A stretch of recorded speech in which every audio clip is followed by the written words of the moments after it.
Hello everyone, Zellerant here, and for today's video on Umamusume, I thought we'd go ahead and talk about the upcoming Uma that is Narita Bryan, and whether or not you should pull for her. Now looking here at her stats, one of the first things you'll probably notice right off the bat is she has really great stat bonuses, 10% to speed, 20% stamina. I really like that. The only kind of real drawback that I've seen when building Umas with these stats is that when you have a speed bonus but not a power bonus, sometimes you'll max your speed so quickly that your power will be fairly low. There's been times towards the end where I maxed out my speed, but my power was only around 700, and especially when you're coming up to this next one, you're wanting it to be closer to 1,000, and so I was hitting like 3 rainbow speeds even though it was already maxed out just because of how big of a bonus it gave to power. Only kind of real drawback, there are speed cards that kind of offset this, that give power versus speed when you kind of have a little bit of an imbalance like that, like King Halo. So nothing too crazy. It's really good to have the bonuses on those versus, say, Guts or Wisdom. And at this current point in the game on someone, especially since she's going to be a long, medium, or mile runner, and then best in pace or late, but she can be built as an end closer. Negative with end closer is you'll need those sparks and end closer to bring her up to A, which sacrifices having your distance ones, which will mean it'll be harder to trigger getting it to S on inspiration if you want to go with the end closer. And then when you look at her alt, big thing, I mean, that carries like all the Umas, generally is going to be their alt and their gold skills. Her alt, Shadow Break, very conditional on it. Increases velocity with beastly strength when passing another runner on the outside, on the final corner, or later. Now, this one gets buffed in the future, but currently, from my understanding, Trigger 2 is the current what we're going to currently get, and then Trigger 1, I believe, is the buffed version, which goes for 35% increase to speed to 45. But it's very conditionalized. You have to be in the final corner.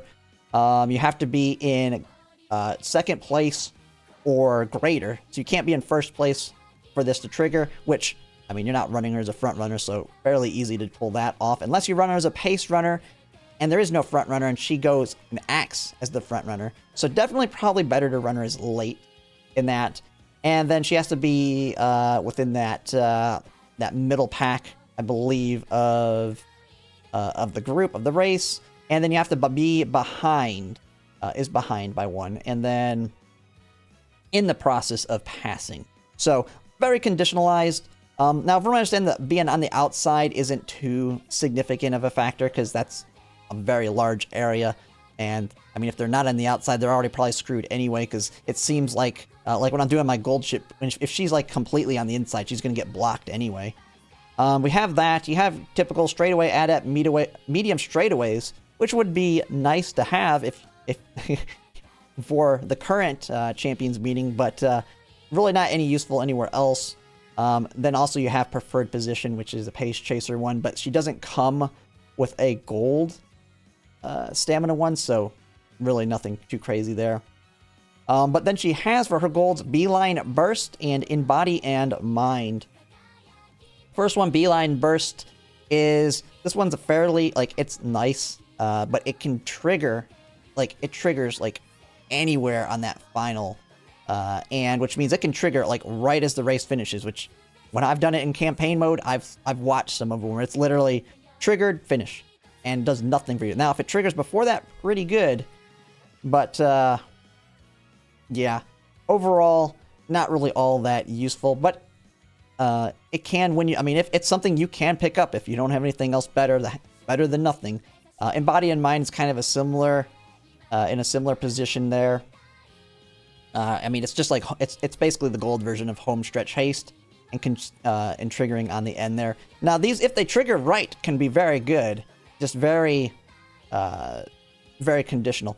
One of the things like that I've talked about in my people have talked about in my Discord is in Body and Mind.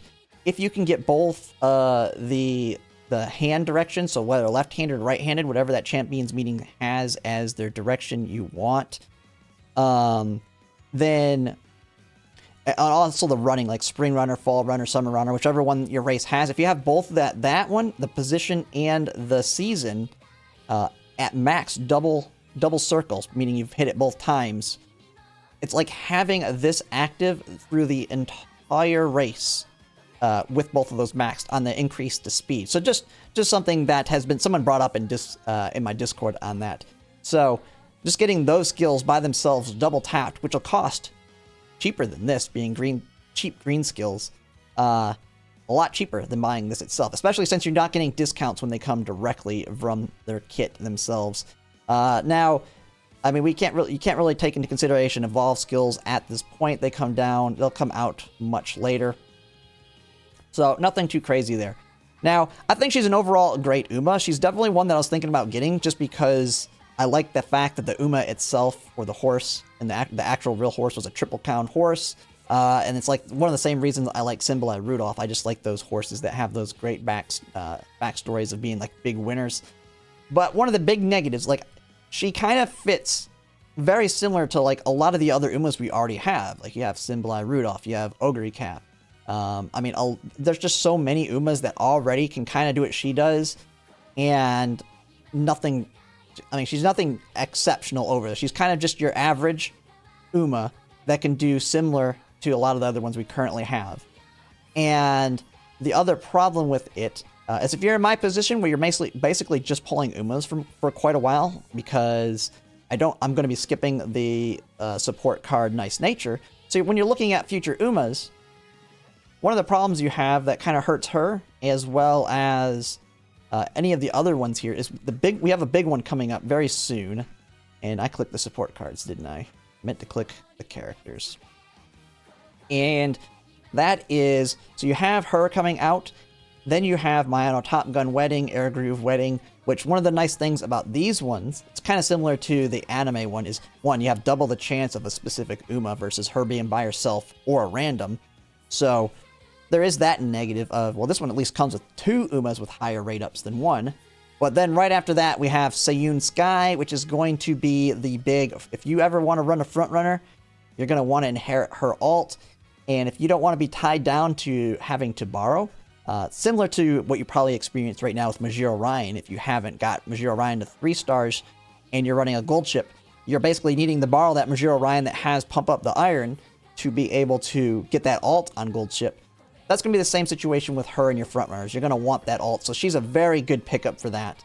And then, even if you have a ton of pulls saved up, not that long after, but 5 banners later is going to be your big front runner, which is Maru Zinski. And so she's going to be a big pull over a lot of people as well when it comes to Umas. And it's also on a double banner as well, meaning you have the opportunity to get Summer Special Week alongside her. So overall, just because of what's around her, I think that kind of weakens her. We have a lot of options to fill that spot. We still have Smart Falcon available, and she's like the big dirt unit that, if you don't have dirt units, is a better pickup just for that reason alone, because the next big dirt unit we'll have is quite a ways off, and that is going to be Agnes Digital here. I believe she's the next, she's a Dirt A, Turf A. And so it's quite a while till we have the next dirt unit, so you're better off pulling Smart Falcon for that reason versus somebody else where you have a lot of options to kind of fill the gaps.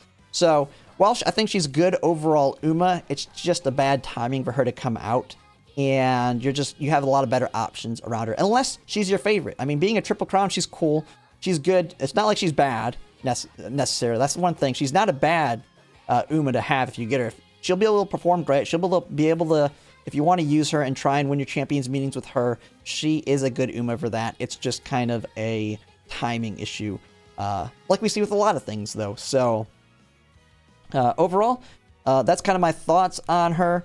I'm hoping that it's really going to depend on my luck. I will be skipping her because I'll be playing Seiyun Sky and Summer Maruzinski.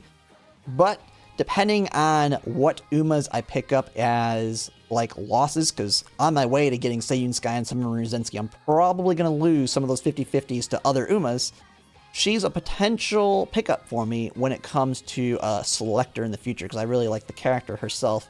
But then again, there is also alt versions of her that are even better that come out in the future that I'll probably prioritize anyway.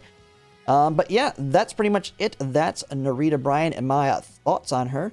But yeah, if you like my content, if you can like, comment, and subscribe, it really helps. And thanks for watching.